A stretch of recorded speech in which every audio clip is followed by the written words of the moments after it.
Dati talaga sa pispa ng pinsan ko.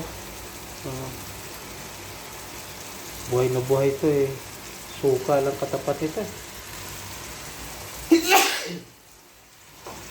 Kilawin to eh. Mga pinsan kong mga Ilocana, yung mga pinsan nilang mga lalaki, grabe.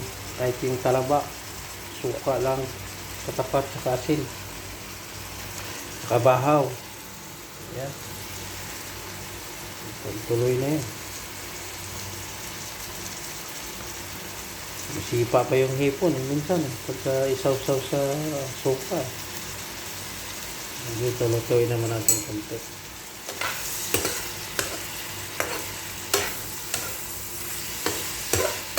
Pag-dry lang natin.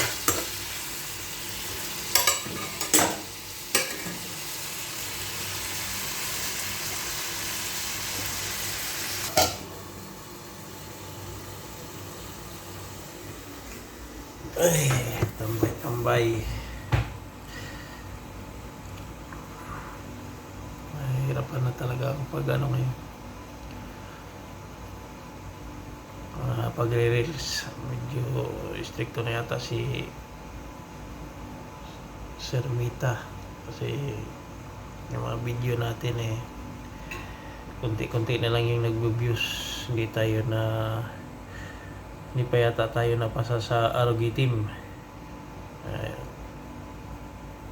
Taste lang muna, antay-antay kung kailan tayo mapansin.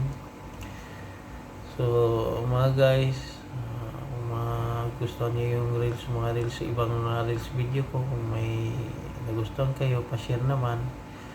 Or pinaka-the best, pa-views din, pa-comment. Marami nga nagsasabi, hindi lang daw pagla-live ang gagawin, mag-ano din ng mga long video. So kaya nagawa ako ng long video, 3 minutes daw or maximum 6, basta mga pataas na video.